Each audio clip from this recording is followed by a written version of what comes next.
Okay, gives you all the information. Cone topples about V without sliding, so that means by that stage all the normal contact force will be at this point here. So obviously got friction coming back here. Well, I'll call it FR, and that's my force being pulled up there, meant to be in a straight line. I've also got the centre of mass. I've got to work out centre of mass, and I've got here a solid cone, so it's a quarter H above the base, so the centre of mass will be here.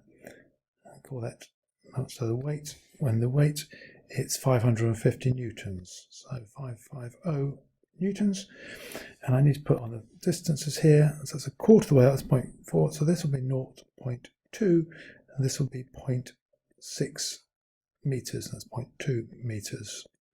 Okay, and I think that's pretty much it now. We've got to find the least possible value of F, so what we're going to try and do is find out when it sort of matches up. So we're going to take moments about V, because then it will get rid of R, it will get rid of this friction, and we'll just have those two forces. We'll work out exactly when it does equal, so anti-clockwise equals clockwise. Anti-clockwise, we've got this bit here, so it's the force. Can I work out distance? Well, yeah, the line of action goes straight along here, and this distance, it tells me, is 0.8. So F times 0.8 equals, and I've got to be, the force is 550, and I need to know this distance here, so that's 0.6, that's 60, it's obviously going to be 60 here, so that'll be times 0.6 cos 60, and that will work out that F is 206.25. So that's quite easy for part one. Part two looks much harder. It would be. It's got 10 marks for it. So got a picture here, and we've got to, FT goes up there. So now, given that the load slides before it topples, so let's put some forces in here. We've obviously got the central mass is still exactly the same place, so that's 550 newtons, it's not G, 550 newtons, and the normal contact force is going to slide before it topples, so at the point of toppling, R will now be here. We've also got tension, they've already put that in for me there, but I'll label it for myself. And what else have I got? Well, I've got friction coming back, and that'll all be it here. And that's pretty much where we are. So first off, what I'm going to do is I want to find out when it would topple. Okay, so we're going to find out that. So I'm going to put first find T for toppling. Can't read that. But T for toppling. So that means I'm going to take moments about P, and that will give me, I'm going to go that way equals that way. So the clockwise moments, so it's the unknown bit I'm going to try and find here is T, that's why I've gone this way around.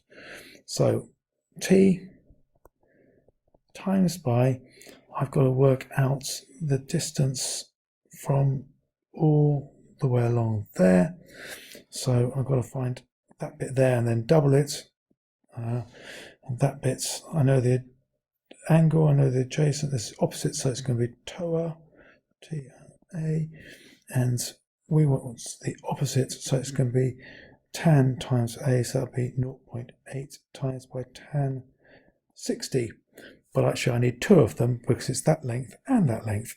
So 2 times by 0.8 tan 60, and that must equal 550 times by this bit's here. So in order to work out that bit, I need to work out the whole bit of VP. So let's do this bit here first. That VP is, I know the big, that's 0.8.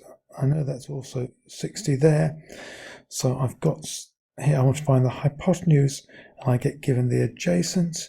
So that's going to be car.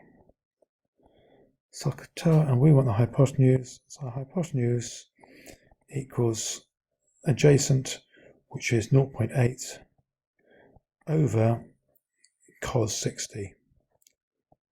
Okay, so that's the whole length across there. So it's going to be times by 0.8. So times by 0.8 over cos 60. And then I've got to take away, I'll do it in red, I've got to take away this bit here. That's easy because this length here is 0.6. So we're just doing this bit here. So 0.6 cos 60.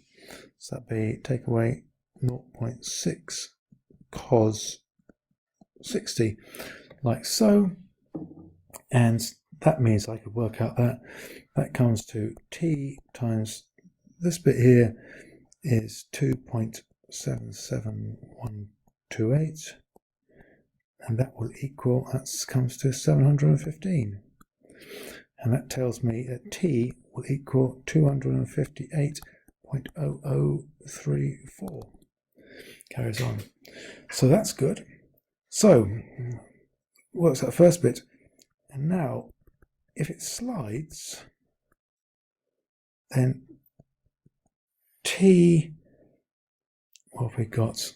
That angle here, 60, 90, that's 30. That'll be 30 there as well, won't it? So t sine 30 and t sine 30 must be greater than friction. So this component here, in pink as usual, that component there must be greater than the friction here, because the other two forces go straight up and down. So we know that we've got limiting friction, so I'll say that, do it in blue, so we got F lim equals mu r, and we need to find out what r is, so find r, always say what we're trying to do, so we're trying to find what mu is eventually, so we're going to have to resolve upwards, and we're going to get the component, the pink component here, which is going to be t cos 30, so t cos 30 plus the whole of that r must equal 550, and we know what t equals, so it equals 258, so that means that r will equal 550 minus 258.0034 cos 30, and so r will equal 326.5625. And we now want to work out what f is. Well, that's easy, because we just said that we're going to find out when t sine 30 equals f. So we're going to find, basically we're going to resolve horizontally, and we're going to say that t sine 30 equals f, and so t sine 30, that's 258 times sine 30, so that will say that f equals 129.0017008, and we know from here that mu equals f over r, so mu equals f over r, which equals f, we just worked out 129.0017, etc., divided by r, which is 326.5625, and that equals 0.395029, and so that is the value. And if that's the greatest possible value for that, because if it's the tiniest bit less than that, then it wouldn't be enough friction and it would slide. But if it were to be that much, or even indeed a bit more than that, it'd be much more sticky here, and then it would actually topple. So that is actually the greatest value, and that's question 7 and the whole paper done.